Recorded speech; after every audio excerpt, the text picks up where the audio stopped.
Continuamos con la lectura del primer capítulo del primer tomo del Capital.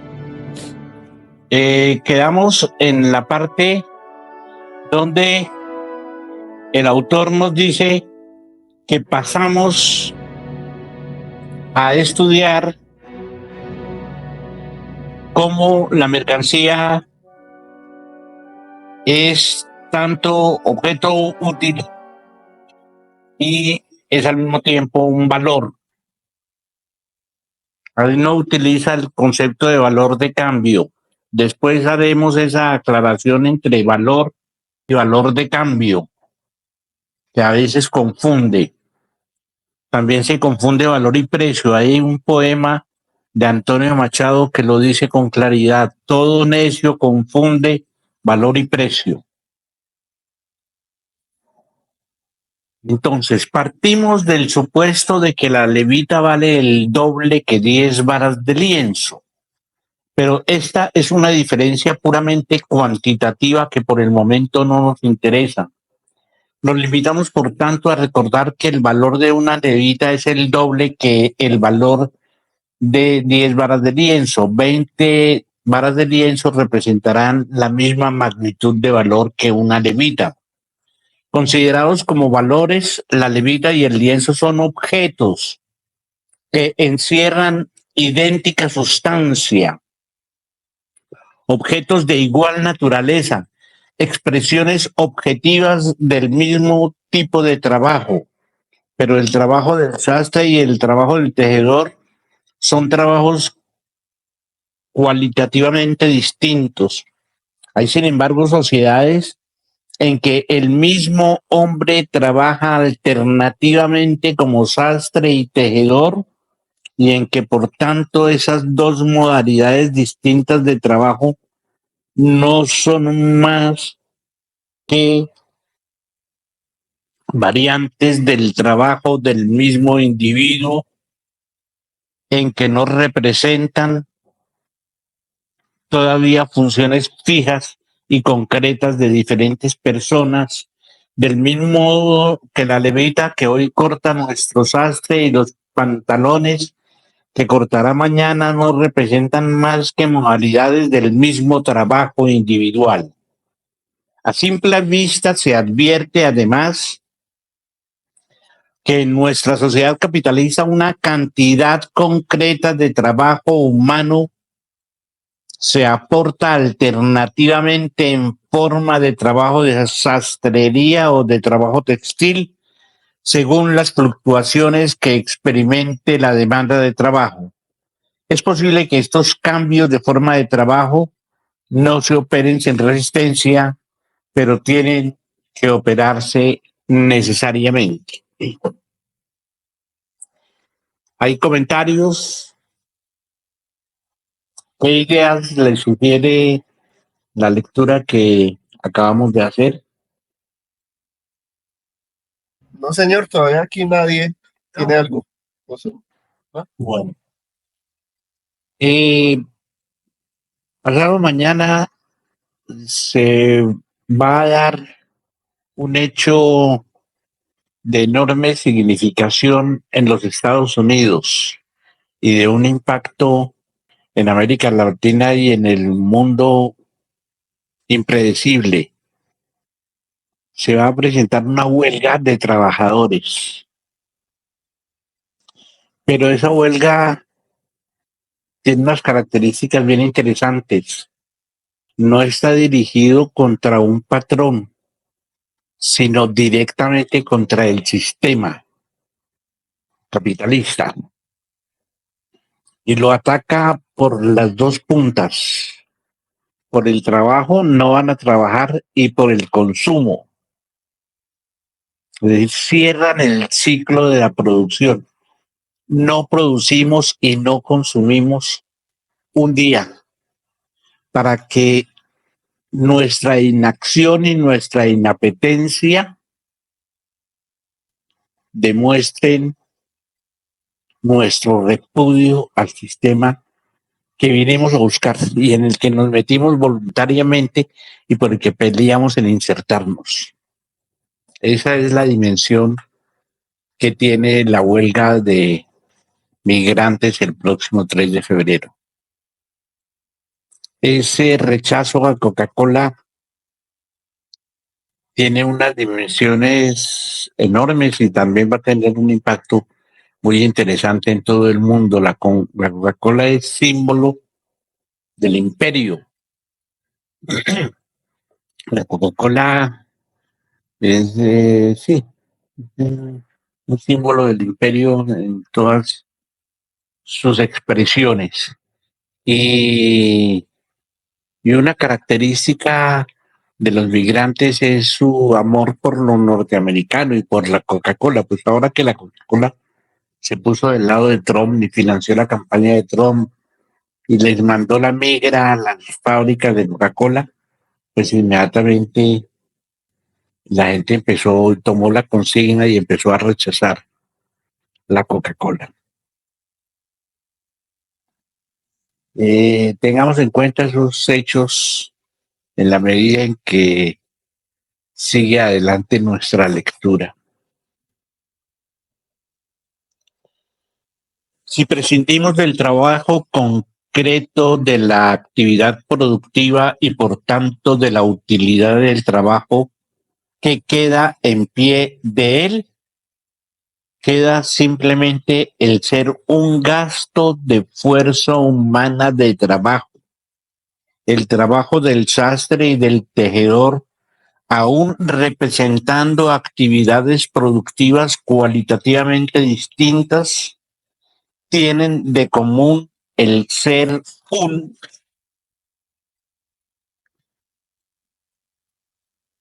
gasto productivo de cerebro humano, de músculo, de nervios, de brazos. Por tanto, en este sentido, ambos son trabajo humano. No son más que dos formas distintas de aplicar la fuerza de trabajo del hombre. Claro está que para poder aplicarse bajo tal o cual forma, es necesario que la fuerza humana de trabajo adquiera un grado mayor o menor de desarrollo, pero de suyo, el valor de la mercancía solo representa trabajo humano, gasto de trabajo humano pura y simplemente. Ocurre con el trabajo humano en ese respecto lo que en la sociedad burguesa ocurre con el hombre, que tal que como tal hombre no es apenas nada, pues como se cotiza y representa un gran papel en esta sociedad, es como general o como banquero. El trabajo humano es el empleo de esa simple fuerza de trabajo que todo hombre común y corriente por término medio posee en su organismo corpóreo sin necesidad de una educación especial. Este también se denomina, abro un paréntesis aquí, trabajo genérico, el trabajo al que se refiere Marx en esta parte. Cierro paréntesis. Repito, el simple trabajo medio cambia indudablemente, el trabajo humano es el empleo de esa simple fuerza de trabajo que todo hombre común y corriente por término medio posee en su organismo corpóreo sin necesidad de una especial educación. El simple trabajo medio cambia indudablemente de carácter según los países y la cultura de cada época, pero existe siempre dentro de una sociedad dada.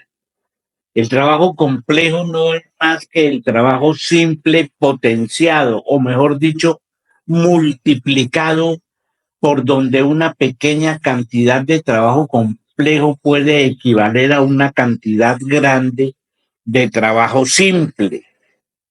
Y la experiencia demuestra que esta reducción de trabajo complejo a trabajo simple es un fenómeno que se da todos los días y a todas horas. Por muy complejo que sea el trabajo a que debe su existencia una mercancía, el valor la equipara enseguida al producto del trabajo simple y como tal valor solo representa, por tanto, una determinada cantidad de trabajo simple. Las diversas proporciones en que diversas clases de trabajo se reducen a una unidad de medida de trabajo simple se establecen a través de un proceso social que obra a espaldas de los productores y esto les mueve a pensar que son el fruto de la costumbre.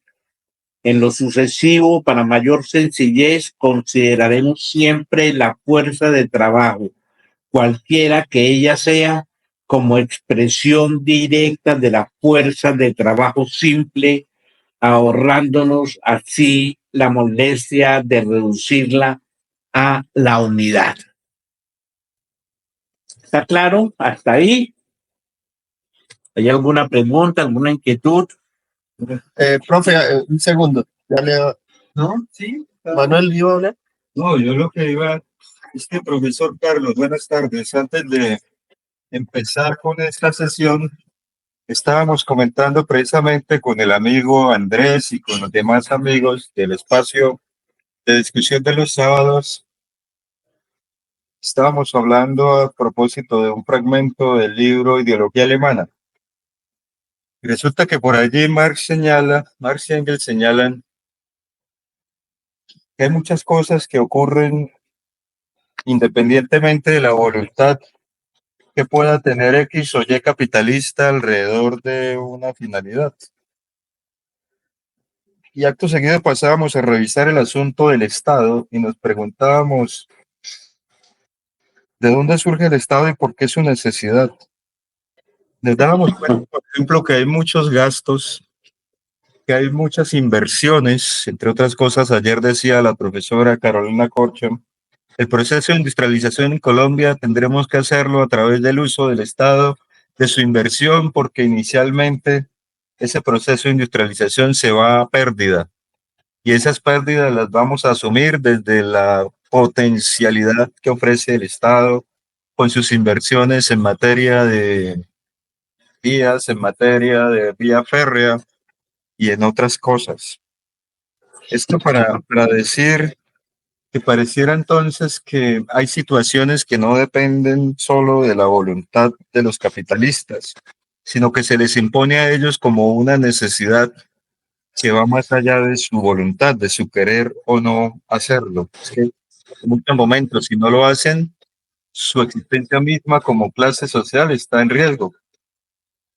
Y quisiera asociar esto con lo que usted nos decía ahora de la huelga que habrá en estos días, porque resulta que hace algunos años teníamos con unos amigos un grupo de estudio donde después de estudiar ciertos libros nos dedicábamos a tomar Coca-Cola. Un día se nos acercó alguien y nos dijo, pero ustedes que intentan ser tan críticos, ¿qué hacen consumiendo la bebida imperialista por excelencia? Y ahí me quedó sonando la respuesta que le dio un amigo, porque él le dijo, es que si nosotros no consumimos Coca-Cola, la existencia del sindicato de esa empresa puede peligrar. Es decir, si los trabajadores viven del consumo nuestro también, no solo vive el capitalista que invierte y que gana en esa empresa, también los mismos trabajadores viven de las compras, de las ventas y de las ganancias que se generan por parte de quienes consumen esa bebida. En ese sentido, entonces, si nosotros dejamos de consumir esa sustancia, que de hecho ahorita estamos almorzando con Coca-Cola, pues también peligra no solo la existencia del capital, del capitalista, sino la existencia de sus trabajadores y el sindicato que precisamente va a hacer la huelga en estos días. Y esto para señalar también otra contradicción. Fíjense cómo funcionan las cosas. Nosotros sabemos que consumir alcohol es una actividad bastante nociva y peligrosa para la salud humana. Sin embargo, en un estado como el colombiano, gran parte de las ganancias que se generan de la venta de la cerveza o de las demás sustancias alcohólicas van al aporte que se hace en salud. Es decir, una de las grandes ingresos, uno de los grandes ingresos económicos del sistema de salud nuestro, sistema de salud público, que allí también vive en lo privado, se va precisamente a través de los impuestos que se recogen por la bebida, por el consumo de esas sustancias. Y aquí atrás me están dando otro ejemplo, que sería el tema de la educación. Lo que señala allí Marx, por ejemplo, dice, bueno, ¿por qué es necesaria la educación pública? Pensémoslo así. Porque sin esa educación pública no podría existir esa cualificación de la fuerza de trabajo, que es algo que también necesitan constantemente los capitalistas.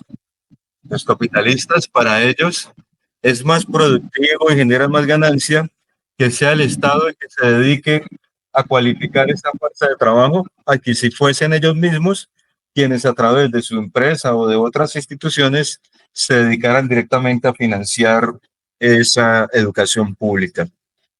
Y andando por allí llegamos a esta conclusión, y es que el capital privado, sí, no puede vivir si no es apropiándose constante y frecuentemente del capital colectivo o del capital público.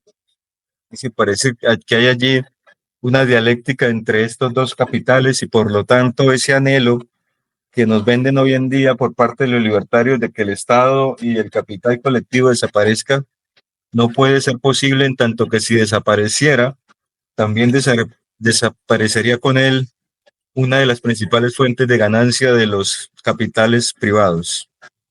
Bueno, esa sería mi intervención. Gracias. Muy bien, gracias, Manuel.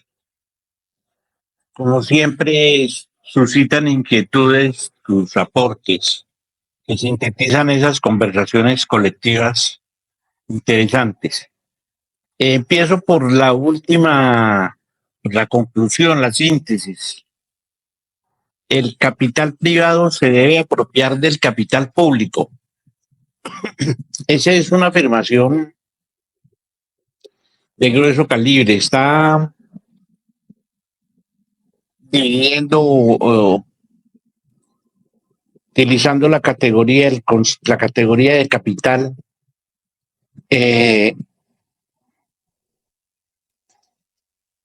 desde una clasificación que yo no manejo. El capital privado es el capital que está en manos privadas y el capital estatal el que está en manos del Estado. Es más o menos ese planteamiento que tú haces.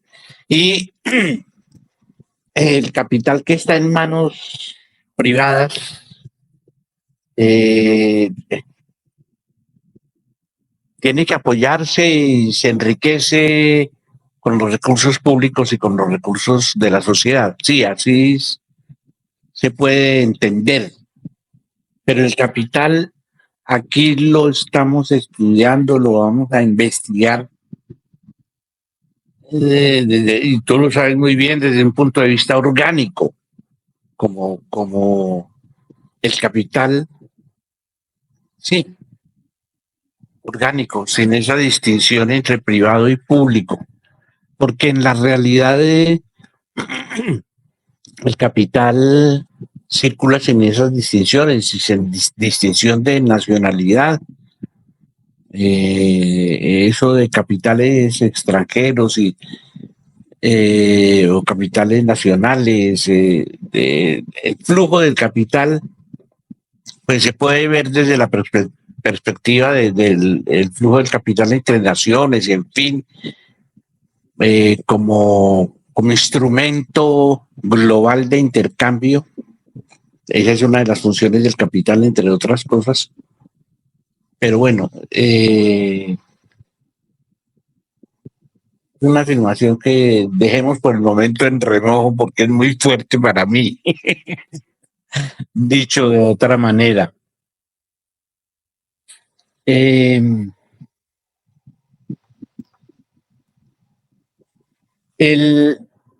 Lo novedoso de lo que está a punto de ocurrir, ya está ocurriendo en el sur de los Estados Unidos, del actual Estados Unidos, es que son los trabajadores y no los consumidores, entre otros los trabajadores de Coca-Cola, los que se suman a la huelga. Es una huelga, repito, en la que ellos participan como trabajadores productores y trabajadores consumidores. No van ese día a comprar a las tiendas. No consumen nada, ni energía eléctrica, solo productos nativos. Es una huelga de dos caras, porque separan las fábricas, los campos, los terrenos, no hay recolección de cosechas, los trabajadores no van, no usan el transporte público, no compran, no van a los almacenes, no van a los centros comerciales. Ya Walmart, que es una cadena de supermercados célebre, está en crisis porque los migrantes han dejado de ir a las tiendas Walmart que respaldan la política de Trump. Y hay sectores enteros de la economía, la construcción. Hay algunos estados donde está completamente paralizada porque los trabajadores decidieron no ir por temor a la migra. Así ha pasado en días anteriores, pero la diferencia es que este lunes eso va a ser deliberado, organizado, con un propósito claro. Es decir, ya tiene alcances políticos, no es una reacción espontánea, sino organizada de los migrantes. Y es una reacción que supera, por decirlo de alguna manera, o por lo menos es diferente a la huelga clásica de los trabajadores con la carpa. Y es diferente al sabotaje o al cómo se llama día de los compradores de algún producto que hacen campañas para no consumir ese producto, una forma de protesta que es, por cierto, habitual en los Estados Unidos, una censura social contra ciertos productos. Este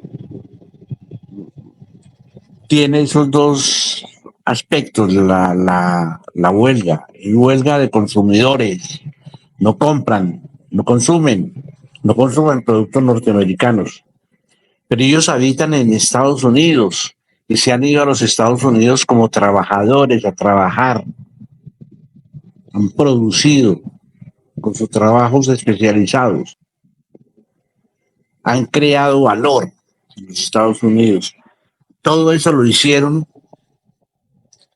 porque querían consumir los productos de Estados Unidos. Así de sencillo. Eso les llamaba poderosamente la atención.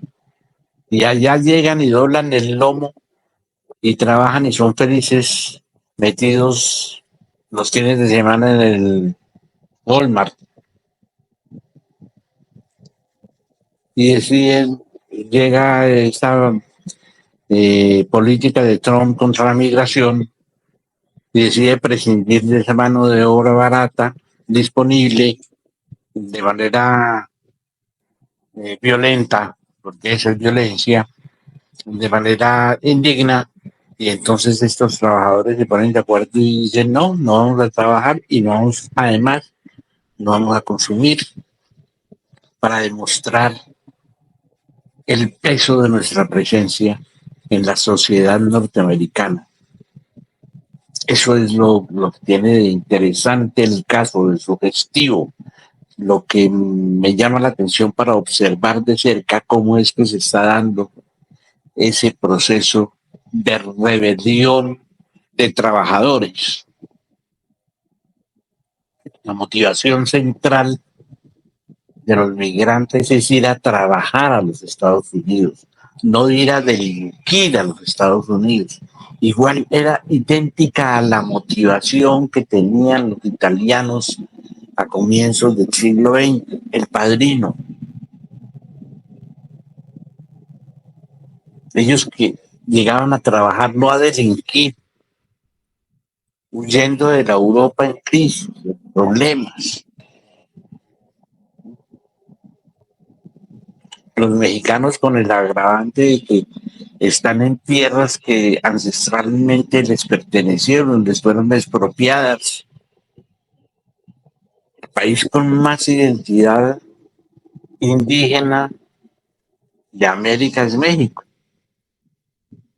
México es el país más víctima de los Estados Unidos del mundo, el que más ha sufrido la cercanía de los Estados Unidos, las garras del imperio. ¿Quién era el que decía, pobre México, tan lejos de Dios y tan cerca de los Estados Unidos?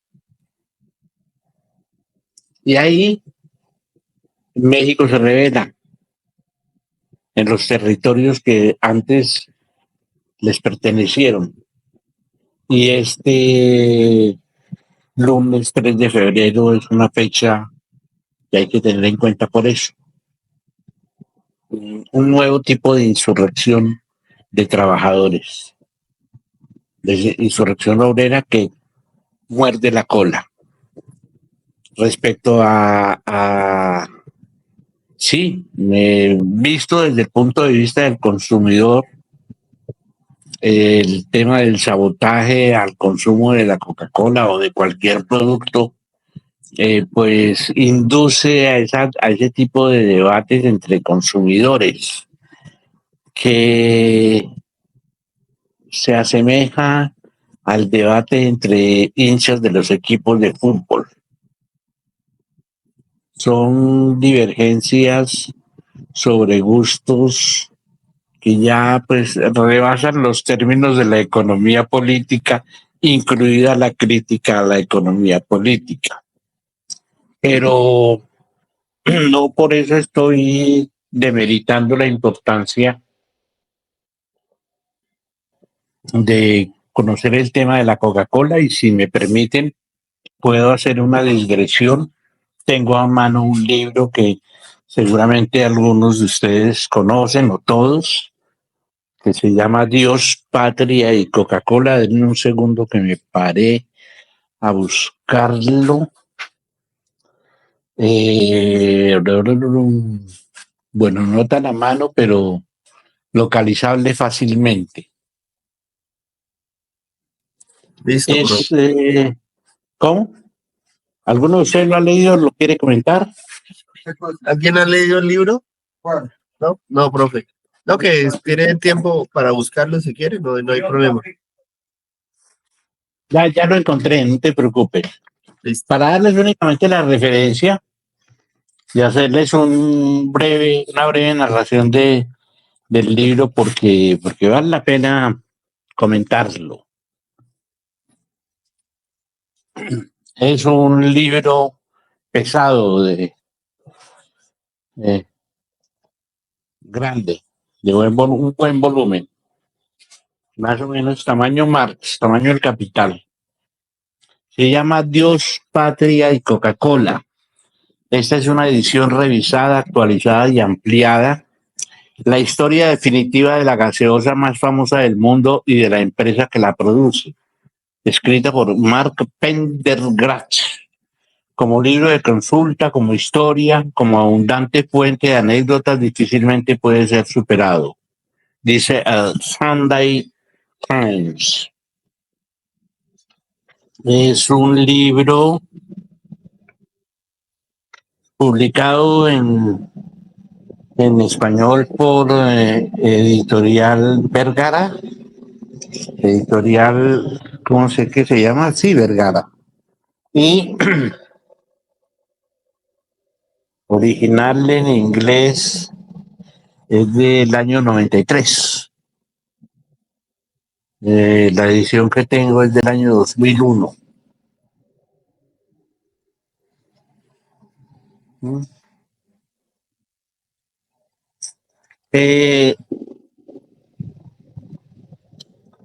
La Coca-Cola es el resultado de la confluencia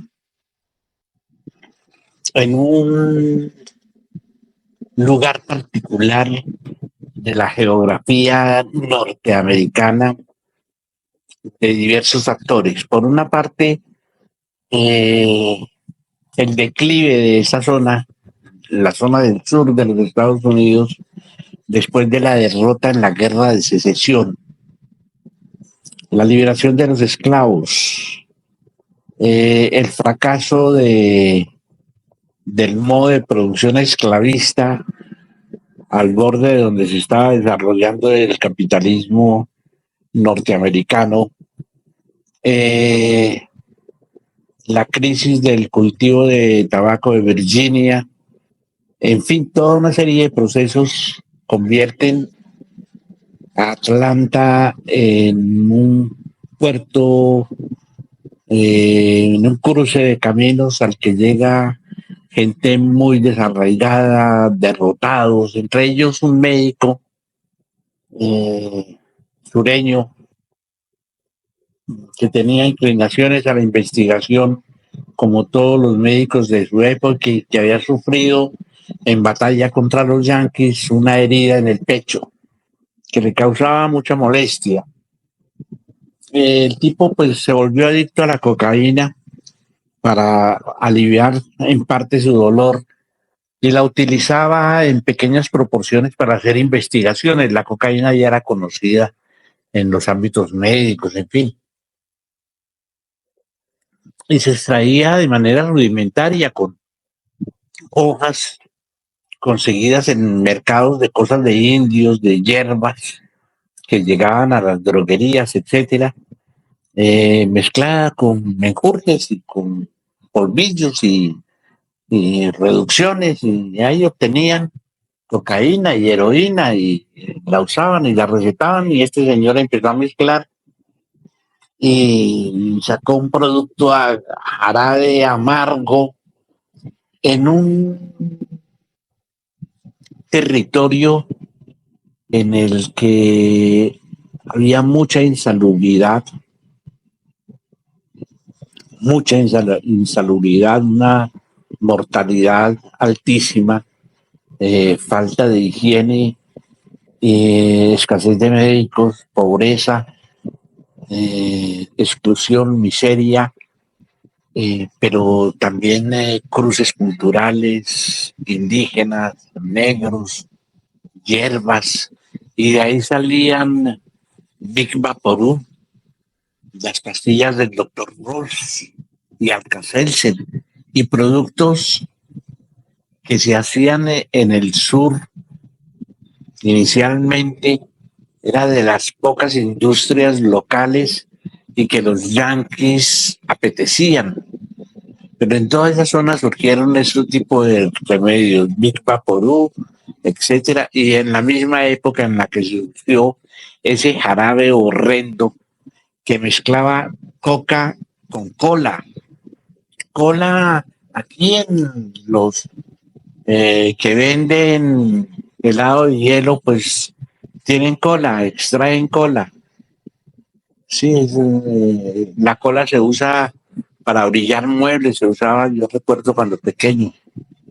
La cola es un aceite, un líquido aceitoso que se extrae de unas hojas como el pino.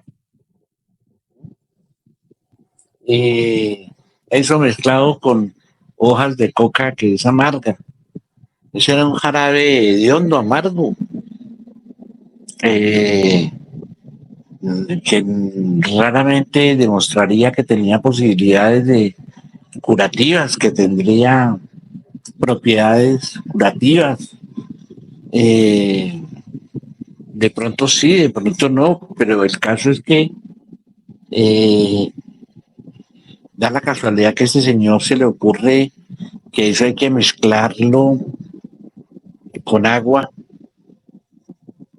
y sobre todo hay que quitarle ese amargor, y entonces le pone algo que no es un secreto para nadie, que es a ese menjurje le agrega unas cucharadas, unos cucharones de azúcar. Les recuerdo que estamos en Atlanta, Georgia, en época de crisis,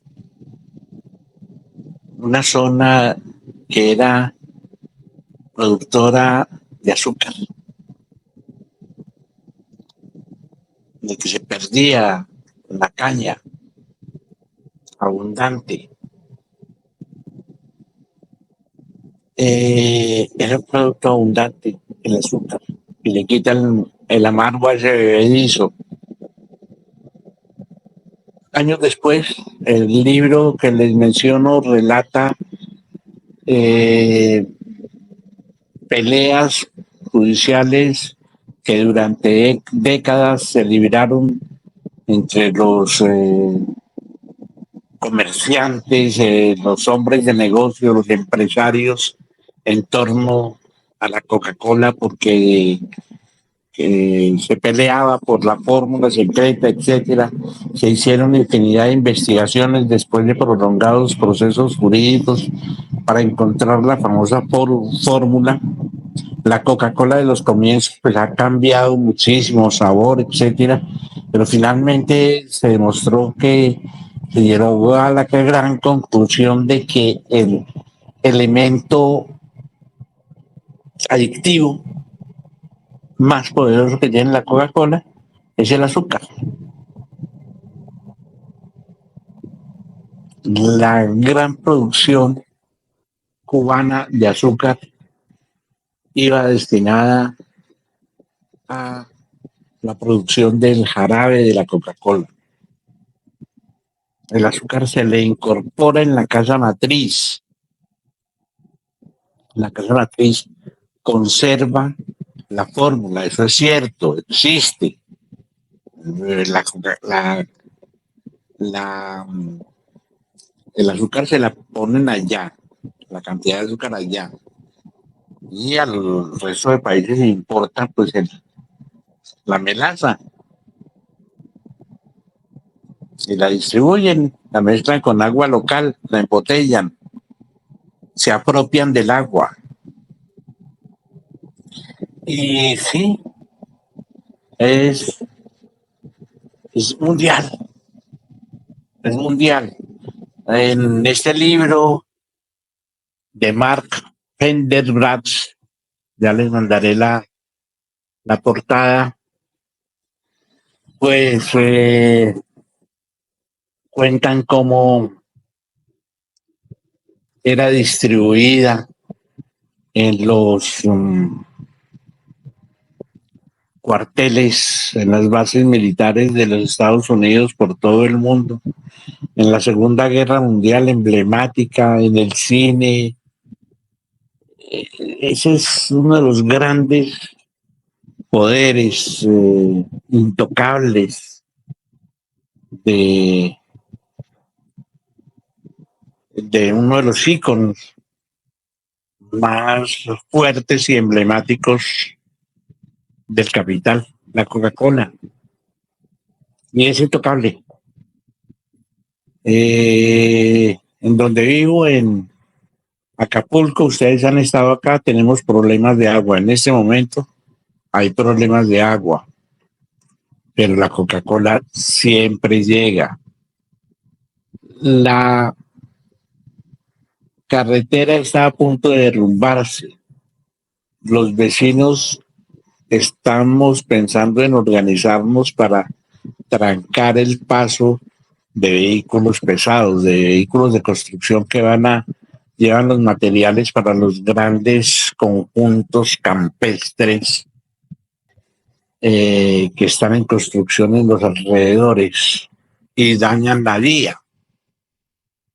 Los vecinos están dispuestos a enfrentar eso, pero el camión de la Coca-Cola pasa.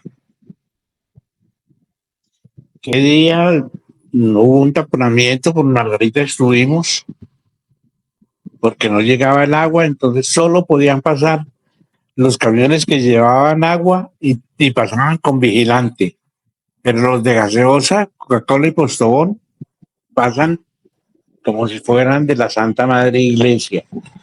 Entonces es toda una... Sí, es un delirio por Es la fetichización en su máxima expresión. Y el lunes, repito, se presenta esa huelga que tiene estas dos facetas. Es interesante en esa perspectiva en la que no produzco, pero tampoco consumo. Es una abstención doble, como un ayuno, ¿no? Y eso pues puede inducir a muy rápidas modificaciones de conductas, de comportamientos colectivos, igual que se imponen de manera individual, se les contrapone de manera colectiva.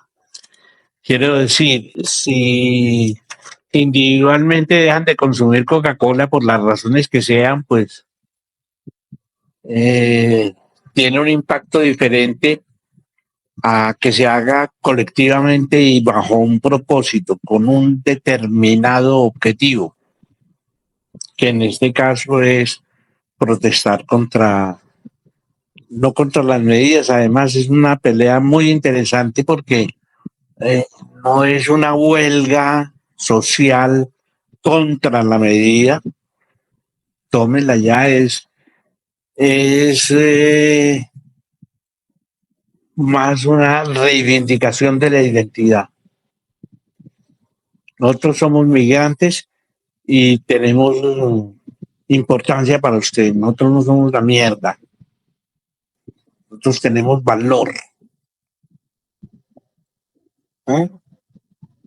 La fuerza de trabajo nuestra vale y nosotros como personas tenemos también valor. Y como consumidores al mismo tiempo. Y si no se nos reconoce, los podemos joder, les podemos hacer un hueco grande. Pero a partir de eso, que el lunes es un día, es una amenaza, digamos, empieza a forjarse una identidad nueva de un sector de población que tiene precisamente una crisis de identidad muy fuerte, que es el migrante, y el migrante entre México y los Estados Unidos. Es que eso es de una densidad cultural e histórica muy fuerte.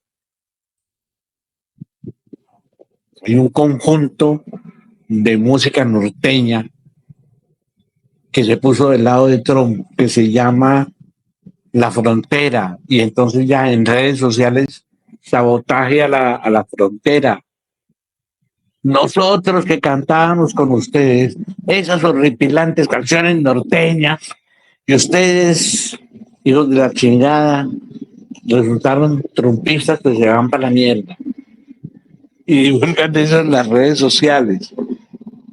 ¿Te das cuenta? Defendiendo la identidad. Y el detonante, pues, es la actitud de Trump.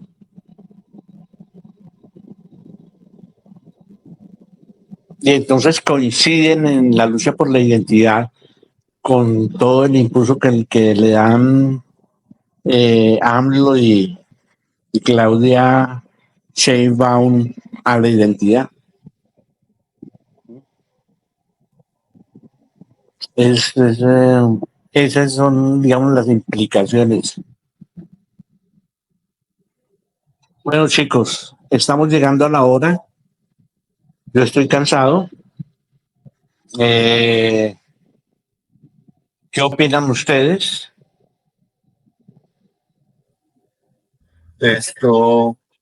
William, ¿tiene algo? No, interesante la explicación. Qué interesante, profe, que muy interesante la explicación y la exposición de todo este tema. Ok, entonces seguimos conversando, compañeros. Listo, profe, entonces muchas gracias por la clase y el otro sábado volvemos a... A reunir. Bueno, muy bien. Listo, profe. Muy bien, listo.